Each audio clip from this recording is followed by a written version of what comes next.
Anderson School District 3 parents, staff, and students, I want to take an opportunity today to welcome you back to the start of the 2020-21 school year.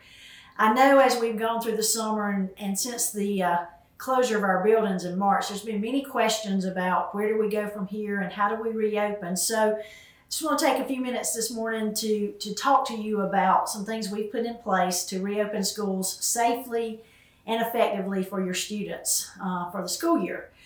As I hope you know, the health and safety and well-being of our students and staff in Anderson School District 3 has always been our first priority.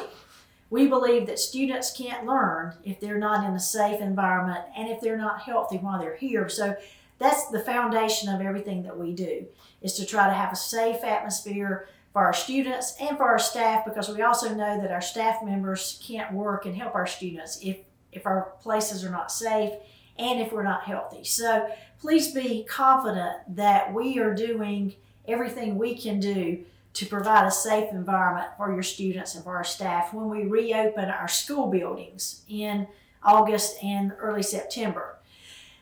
There's several things I know that you've seen some information about, so I want to try to give you the latest update on where we are. So let's first talk about our schedule and our models.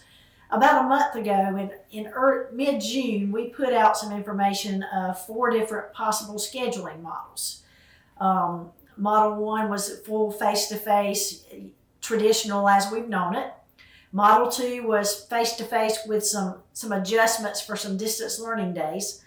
Model 3 was a hybrid schedule, and then Model 4 was full-scale distance learning.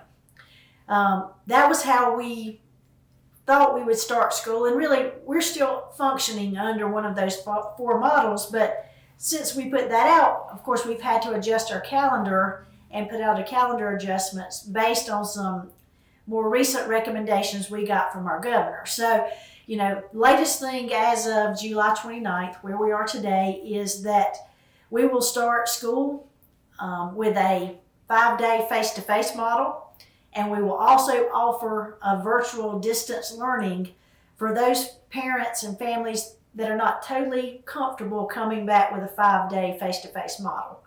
Throughout the year, we may do some distance learning type things. We may incorporate some hybrid models as the numbers and the cases dictate. But right now, our plan, as we published earlier, is that K through 8 will start on August 31st with face-to-face instruction. Now, at that time, we won't be bringing back K4, but you will be getting information if you have a K4 child about how those students will be served during that, especially those 5, what the state's calling leap days. And that's really a time to go ahead and bring back our K5 through 8th grade students and do some diagnostic testing, maybe do some remediation, and really do some things to transition us into the start of the school year.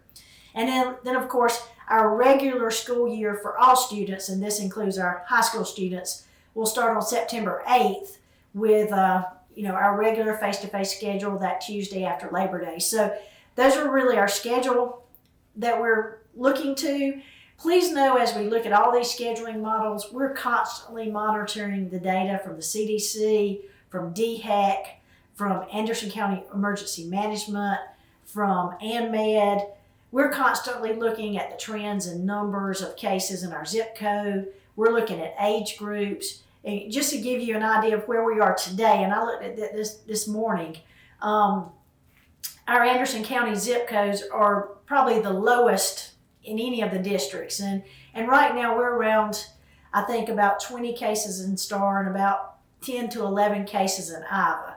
And that's actually up a little bit in the last week, but in comparison, we're still lower to our neighboring zip codes in Belton and Honeypath, Williamston, and Pels are even right now. Of course, the biggest zip code and the biggest number in Anderson County is the 29621 zip code. So I want you to know that we're breaking the data down, not just into Anderson County, but also into our zip codes.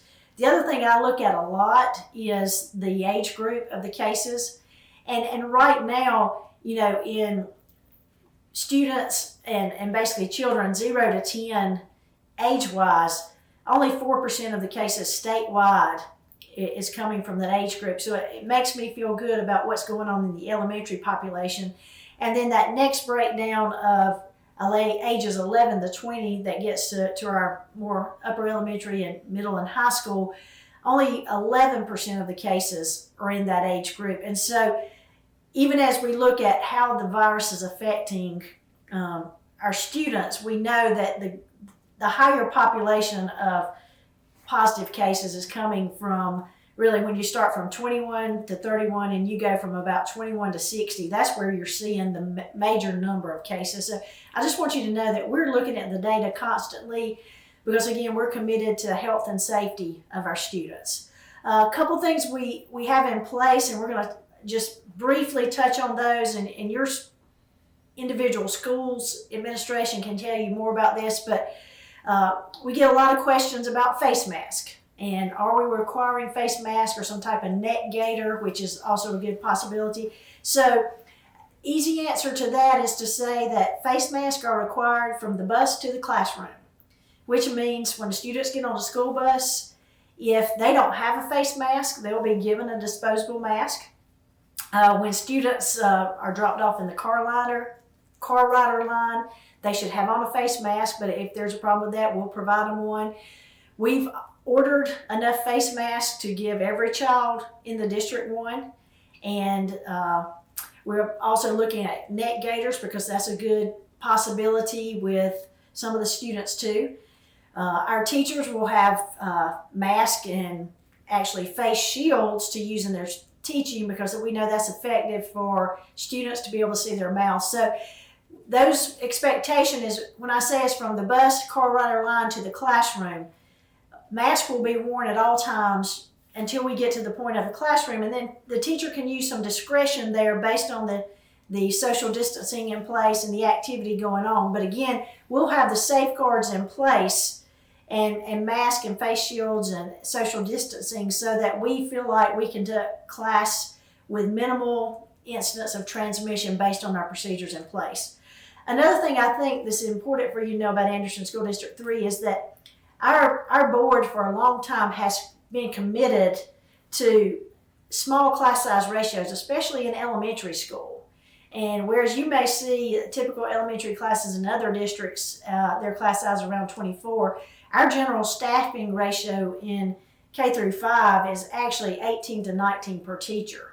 So that's one thing that helps us, in addition with the social distancing in place, is that we already in general have smaller class size than surrounding districts. In our middle school, we actually hired an additional math teacher and ELA teacher this year because our class size in those core content for 6th grade and 8th grade was a little bit higher than we liked. So we had already put something in place to reduce some of that class size too. So we do monitor that, and we're even more taking that into account with social distancing. We're implementing some policies this year to make our schools safer, especially during first semester. We will allow very few visitors in our buildings now, and especially beyond the front office. And so if you have a need as a parent to come into a building, what we ask you to do is make an appointment so that we know that you're coming. We'll also try to find a way to handle those conversations through a Google Meets, if we can, through a phone call or a text. But I want you to be assured that we're going to strictly limit any visitors in buildings beyond the front office or beyond a conference room in the front office, because that just, again, minimizes the number of contacts coming in a building and right now keeps us safer from transmitting any type of infection, but especially the coronavirus. We're also looking at extracurricular activities, and we won't go through and say that we're not allowing any, but we'll also look at what our extracurricular activities are on every level and to decide if it's a good idea to let that take place during first semester, if we need to minimize it any. And again, being on the idea of limiting contacts and transmissions. Of course, with our athletics, that follows the high school league regulations, and so we'll really implement those policies as they've done.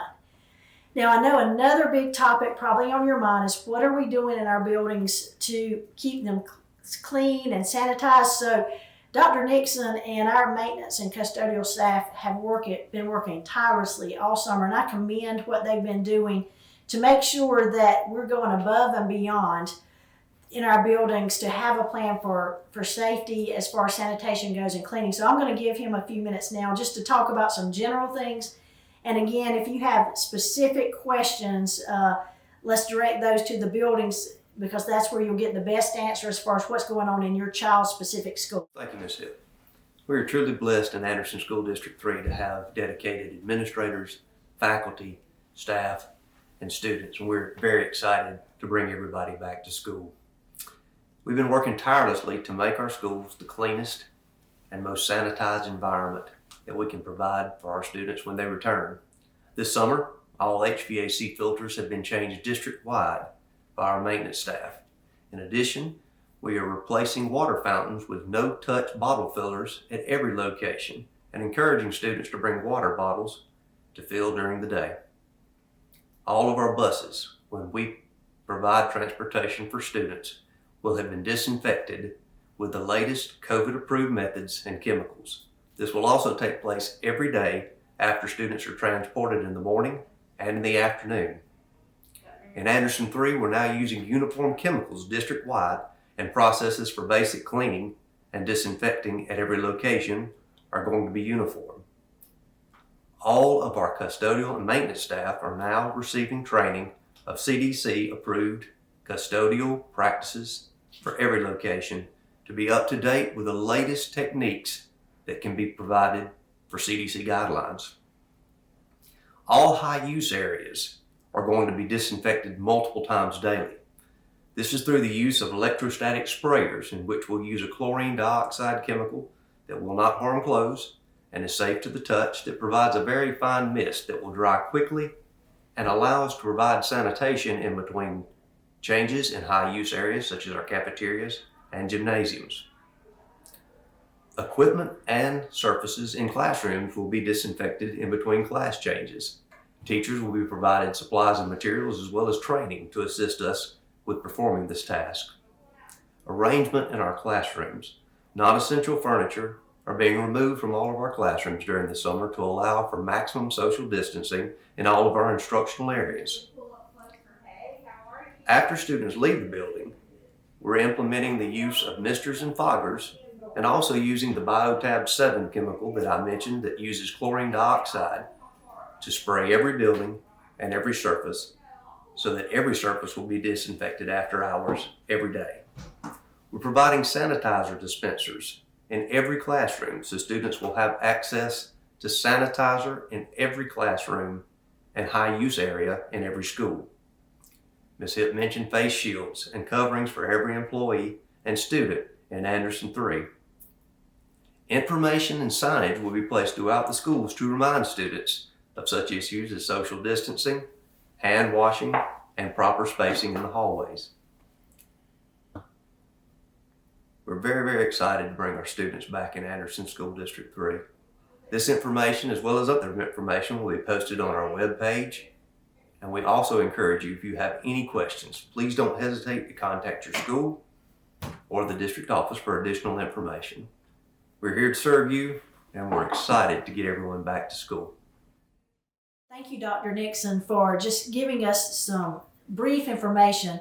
What I want you to know is Dr. Nixon has just really touched the tip of the iceberg on what we've done to sanitize our buildings and work on traffic flow and group size and breakfast in the classroom, and just so many small things there that we're doing to ensure a safe environment for your student. Over the next week or so, we'll be putting some more videos on our website and social media showing some of the techniques that we're using in our buildings for cleaning, the protocols, because we want you to feel confident when you send your children back that we have everything in place possible and have gone the extra mile to sanitize our buildings and to sanitize more frequently throughout the school day, so that our surfaces are clean and that you can have confidence that we're doing everything we can to minimize transmission of the disease. To close my comments today, I want to circle back and talk a little bit more about registration, about our online option, and some things that we need your attention to, especially in the next few days. Our online parent portal registration has opened, and so we encourage you, if you haven't done that for your child, please take the time to go online and complete that registration. If you need help doing that, or if you need to use some of the technology in our schools, please set up a time with them that you can come in and do that. Our schools will also be continuously putting out more information about site days to visit classrooms or visit teachers in small groups that are safe. So I encourage you to watch our social media, to watch our website. Also encourage you, if you have not downloaded our district app, to go to the App Store or to the other platform to download it, because that's the best way to get consistent information about what's going on in your child's school. There's a lot of things in place right now for new student orientation to sign-ups, to get registrations done. So make sure you're watching the app, watching the website, looking for the text coming from your student school, because we're constantly putting that information out. I want to talk last of all about the decision some of you are making in the next couple of days between coming back face-to-face and taking advantage of our Anderson 3 distance learning option.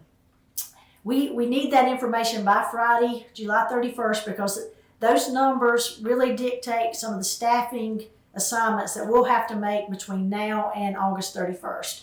So you've been talking to your child's building about those options, and I just encourage you, if you have questions about whether to do distance learning or face-to-face learning, please ask those questions, because we do need for you to make a decision. We are asking for a semester-long commitment, and again, that's because we have to designate staff assignments based on that distance learning option. I do want to stress with you that if you choose the distance learning option, that you won't be doing what we were doing from March 16th through the end of the school year, which was e-learning.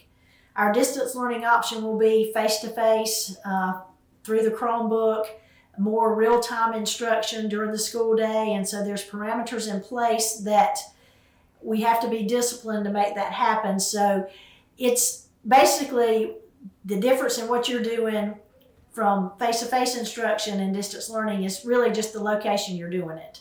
The distance learning will be done in your home through a Chromebook. At the same time, the other students in the classroom are getting face-to-face instruction in their classroom. Our goal in this is to give you an option that you feel most comfortable with. As I've told you before, we've done everything we can to feel like we have a safe place for your child to come back to school. And we do feel like we have safe buildings. We have protocols in place. We have procedures in place to minimize contact. But if you feel like the distance learning option is the best way for your child to start school, we understand that too, and we're going to have a great program in place for your child to keep their education going on at the level that it needs to be and the expectations that we have for achievement. So we need that information. If you're going to commit to distance learning, that commitment has to be made by July 31st so that we can have our staff in place to give quality instruction both face-to-face and in the distance learning model. We'll continue to update you as things develop. We're looking forward to a great school year. We have some obstacles in place with the coronavirus, but Anderson School District 3 has a great staff. We have great students. This is a great community. We've come together to take care of our children when their school building's closed, and we're going to take care of our children when they reopen. And so that's the commitment we have to you, that Anderson 3 students, that's our why. That's why we do what we do, is because we want to give our children the best education and to help them to develop into that whole child that we want for them and that we know that parents and families want. So working together, we're going to win during this time, and we'll have a great school year.